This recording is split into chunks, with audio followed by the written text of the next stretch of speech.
जाह्नवी अभी सोकर उठी ही थी कि उसे दादी कमरे में कहीं भी दिखाई नहीं देती, तो वो उन्हें देखने के लिए घर के अंदर किचन की ओर चली जाती है और वहाँ पर उन्हें देख पीछे से जाकर उन्हें गले से लगा लेती है। दादी उसकी ओर पलटती हैं और कहती हैं, उठ गई मेरी गुड़िया, ये ले जल्दी से अपनी चाय पी ले और फिर नहाकर तैयार हो जाना। जाह्नवी हाँ में सिर हिलाती है और वहीं खड़े होकर अपनी चाय पीने लग जाती है। तभी निर्मला अपने कमरे से निकलती है और उसकी नज़र जाह्नवी पर पड़ती है तो वो अपने सिर पर हाथ रखे चिल्लाती है, हे भगवान, सुबह सुबह इस लड़की का चेहरा देख लिया, आज का दिन तो गया मेरा। मनहूस कहीं की, इसे ये तक नहीं पता कि किसी के घर में सुबह सुबह नहीं घुसते। दादी निर्मला को देखती हैं और कहती हैं, क्या बोले जा रही हो तुम निर्मला, शायद तुम भूल रही हो ये घर मेरी जाह्नवी का था जो तुम लोगों ने। निर्मला उसी टोन में कहती है, हम लोगों ने क्या? दादी आगे कुछ कहने ही जा रही थी कि उन्हें अपने सीने में एक तेज दर्द का एहसास होता है और वो नीचे गिरने लगती हैं, पर जाह्नवी झट से उन्हें पकड़ लेती है। जाह्नवी घबराते हुए दादी को हिलाती है और बोलने लगती है, दादी दादी क्या हुआ आपको? दादी आंखें खोलो ना, प्लीज़ आंखें खोलो ना दादी। जाह्नवी की आवाज़ सुन जतिन भागकर वहां आता है और जब वो दादी को ऐसे देखता है तो घबरा जाता है और जल्दी से जाकर जाह्नवी से पूछता है, क्या हुआ दादी को? वहीं पास में खड़ी निर्मला बोले जा रही थी, अरे देखो ना, अब ये लड़की एक और मौत का कारण बनेगी। पहले अपने माँ बाप को खागी और अब इसे बेचारी को भी नहीं छोड़ा। अरे रे। जतिन और जाह्नवी जल्दी से दादी को अस्पताल लेकर जाते हैं क्योंकि दादी की हालत बिगड़ती हुई नजर आ रही थी। कुछ ही देर में सभी हॉस्पिटल में पहुंच जाते हैं और डॉक्टर के बाहर आने का इंतजार करने लगते हैं। जाह्नवी की आंखों में एक अजीब सा डर था कि कहीं वो अपनी दादी को भी ना खो दे। कुछ देर बाद डॉक्टर दादी के कमरे से बाहर निकलते हैं और कहते हैं, घबराने की कोई बात नहीं है, वो अभी ठीक है, पर ये उनका दूसरा हार्ट अटैक था। आपको उनका ध्यान रखना होगा और मैं यही सलाह दूंगा कि उनको कुछ दिनों के लिए यहीं रखा जाए, घर से ज़्यादा, जहाँ पर उनकी अच्छे से देखरेख हो जाएगी। इतना कहकर वो वहाँ से चले जाते हैं और जाह्नवी एक चैन की सांस लेती है कि दादी ठीक है, पर उसे इस बात की भी चिंता थी कि वो अभी हॉस्पिटल में ही रहेगी। कुछ सोचने के बाद जाह्नवी राजेश, जो कि वहाँ पर ही था, उसके पास जाती है और कहती है, मामा जी, वो जैसा कि डॉक्टर ने कहा कि दादी को यहीं पर रखना होगा, तो क्या हम उन्हें यहाँ पर रख सकते हैं? इसके पहले कि राजेश कुछ जवाब देता, निर्मला बीच में ही बोल पड़ती है, देख जाह्नवी, तुझे अपनी दादी को यहाँ रखना है, वहाँ रखना है, वो तेरी मर्जी है, पर एक बात कह देती हूँ कि आज तो यहाँ हमने खर्चा कर दिया, पर इससे ज़्यादा हमसे उम्मीद मत रखना। एक तो इतना महंगा अस्पताल और ऊपर से यहाँ रहने का और दवाइयों का खर्चा हम नहीं उठा सकते हैं, वो तो खुद का देख ले। तभी राजेश भी निर्मला को सपोर्ट करते हुए कहता है, हाँ जाह्नवी, हम इतना खर्चा नहीं उठा सकते। तुम भी जानती हो कि अब जतिन और मिशा दोनों कॉलेज जाते हैं और उनका खर्चा भी बढ़ गया है और ऊपर से अब हम लोग घर का भी खर्चा उठा रहे हैं, तो ऐसे में हम यहाँ का खर्चा नहीं कर सकते। उनकी बात सुन जाह्नवी अपना सिर नीचे झुका लेती है। तभी निर्मला कहती है, और एक बात, अब इस बारे में जतिन से कुछ मत कहना प्लीज़, वरना उसे लगेगा कि हम ही बुरे हैं जो ऐसा कह रहे हैं, पर तू खुद सोच, हम कहाँ से इतना खर्चा देंगे। जाह्नवी कुछ नहीं कहती। तभी जतिन दादी की दवाइयाँ लेकर वहाँ आता है और जाह्नवी को परेशान देख कहता है, क्या हुआ जानू, तू इतनी उदास क्यों है? दादी ठीक है ना? जाह्नवी ज़बरदस्ती का मुस्कुराते हुए कहती है, हाँ, वो अब बहुत ठीक है अभी। जतिन भी चैन की सांस लेता है और कहता है, चलो अच्छा है, पर अब हम दादी को घर कब लेकर जा सकते हैं? तभी निर्मला बीच में बोलती है, वो बेटा बस एक आध दिन में ले चलेंगे, तू चिंता मत कर और ये दवाइयाँ अंदर देकर आ। जतिन हाँ में सिर हिलाता है और वहाँ से चला जाता है और निर्मला और राजेश भी घर जाने के लिए निकल जाते हैं। तभी जाह्नवी के पास निखिल आता है और कहता है, जाह्नवी, अगर तुम कहो तो क्या मैं अपने पापा से बात करूं तुम्हारे लिए कुछ, वो तुम्हारी मदद कर देंगे। जाह्नवी उसे मना करते हुए कहती है, नहीं नहीं, तुम चिंता मत करो, मैं खुद मैनेज कर लूँगी और तुम्हारा कॉलेज भी तो है, तो तुम चले जाओ। निखिल उसकी ओर देखते हुए कहता है, पर तुम यहाँ पर अकेली? तभी जाह्नवी मुस्कुराकर कहती है, मैं अकेली कहाँ हूँ, जतिन भाई है ना। निखिल हाँ में सिर हिलाता है और वहाँ से चला जाता है और वहीं अस्पताल के बाहर निर्मला राजेश से कहती है, आप मेरी बात सुनो। राजेश उसकी ओर देखता है तो निर्मला आगे कहती है, मैं ये सोच रही थी कि अगर जहाँ जतिन रहा तो उस लड़की और उसकी दादी के बारे में ही सोचता रहेगा, तो आप ऐसा करो, कुछ दिनों के लिए उसे कहीं भेज दो। राजेश हाँ में सिर हिलाता है और कहता है, कह तो तुम सही रही हो, ऐसा करता हूँ कि उसे तुम्हारे मायके भेज देते हैं। कह देंगे कि उसकी नानी की तबीयत खराब है और वो मान भी जाएगा, आखिर अपनी नानी से इतना प्यार जो करता है।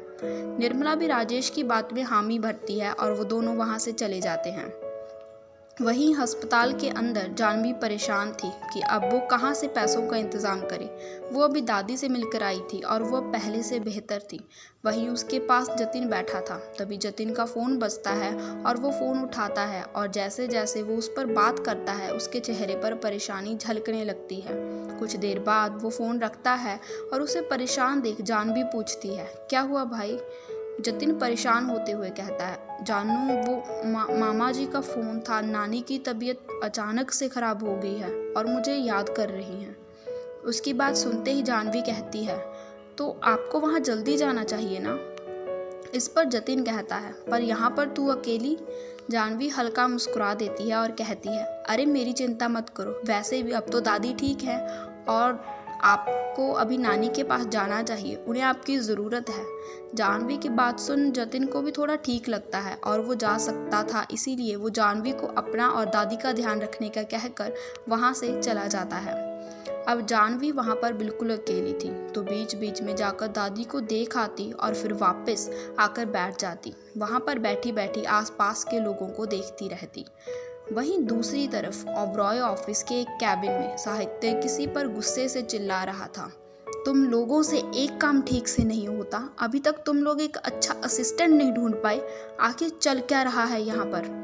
साहित्य के सामने खड़ा अमन डर से कांप रहा था। वो धीरे से कहता है, सर हम लोग ट्राई कर रहे हैं।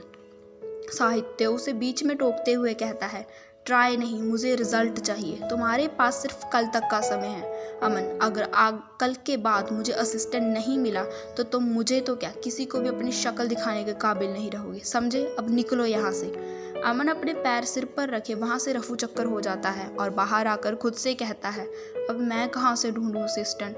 जो भी आता है वो सर के कारण भाग जाता है, जो भी आता है वो सर के कारण भाग जाता है। आखिर भागे भी क्यों ना? एक तो सर का गुस्सा और ऊपर से उनके काम का तरीका, किसी को भी उनकी नानी याद दिला दे। अब मैं क्या करूं, कहाँ से ढूंढूं असिस्टेंट? अमन अपनी किस्मत को कोसते हुए वहाँ से चला जाता है। वहीं दूसरी तरफ जानवी अकेली अस्पताल में बैठी थी। तभी उसे सुहानी आते हुए दिखाई देती है। वो जल्दी से जानवी के पास आती है और उसे गले से लगा लेती है और फिर कहती है, मुझे अभी पता चला दादी के बारे में, तो मैं यहाँ आ गई। अब कैसी हैं वो?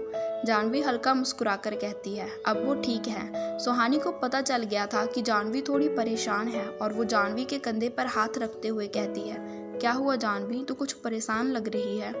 जानवी अपनी परेशानी किसी और पर डालना नहीं चाहती थी, इसलिए वो सब ठीक है का बहाना लगा देती है, पर सुहानी कहाँ मानने वाली थी। वो जानवी को दोबारा से पूछती है और आखिर जानवी को बताना ही पड़ता है। सब सुनने के बाद सुहानी कहती है, तू ऐसा क्यों नहीं करती कि कहीं पर काम पर लग जा? जानवी गहरी सांस छोड़ती है और कहती है, मेरी तो अभी ग्रेजुएशन भी नहीं हुई सुहानी, ऐसे में मुझे कौन काम देगा? और अगर मैं किसी होटल वगैरह में भी लगती हूँ तो वहाँ के पैसे इतने नहीं मिलेंगे कि मैं यहाँ का खर्चा उठा सकूँ। मुझे तब कुछ भी समझ नहीं आ रहा कि क्या करूँ मैं।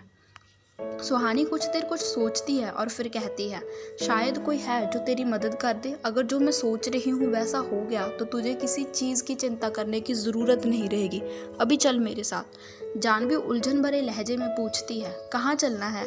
सुहानी उसका हाथ पकड़कर खींचती है और कहती है, चल तो सही, बताती हूँ। जानवी कहती है, 1 मिनट रुक, मैं नर्स को बताकर आती हूँ दादी का ध्यान रखने का, जब तक मैं ना आ जाऊँ। सुहानी हाँ में सिर हिलाती है और फिर कुछ देर बाद में वो दोनों अस्पताल के लिए निकल जाती हैं। सुहानी और जानवी एक बड़ी सी बिल्डिंग के सामने खड़ी थी और सुहानी बार बार अपने फ़ोन पर टाइम चेक कर रही थी। उन्हें इंतज़ार करते हुए आधा घंटा बीत चुका था। तभी जानवी सुहानी से कहती है, और कितना टाइम लगेगा? हम कब से यूं ही खड़े हैं, तो बता भी नहीं रही कि यहाँ लेकर क्यों आई है? सुहानी जानवी को घूरते हुए कहती है, कुछ देर चुप बैठना यार, जब से यहाँ आया तब से पूछ रही है, पहले ही वो अभी तक नहीं आया जिसे मैंने बुलाया था, अब ना मेरा दिमाग घूम रहा है। जानवी सुहानी को गुस्से में देख चुप कर जाती है और उसके साथ वहीं खड़ी होकर इंतज़ार करने लग जाती है। तभी लगभग 5 मिनट बाद एक लड़का सामने वाली बिल्डिंग से निकलता है और सुहानी और जानवी की ओर आता है और माफ़ी मांगते हुए कहता है, सॉरी सॉरी मुझे देर होगी, वो काम बहुत ज़्यादा था। सुहानी उसे आंखें छोटी कर देखती है और कहती है, देर नहीं, बहुत देर कर दी अमन साहब। अमन कहता है, सॉरी बोला ना, बस कर। सुहानी सिर हिला देती है और जानवी की ओर इशारा करते हुए कहती है, ये है मेरी बेस्ट फ्रेंड जानवी। और अमन की ओर इशारा करते हुए कहती है, जानवी ये है मेरा दोस्त अमन। जानवी और अमन एक दूसरे को हेलो बोलते हैं और फिर सुहानी अमन को देखते हुए कहती है, जानवी को जॉब चाहिए। अमन हैरानी से दोनों को देखता है और कहता है, एक्सक्यूज़ मी, मैं कुछ समझा नहीं। इस पर सुहानी कहती है, अभी समझाती हूँ। बात ये है कि जानवी को एक जॉब चाहिए और ये कोई भी काम कर लेगी, बस सैलरी अच्छी होनी चाहिए।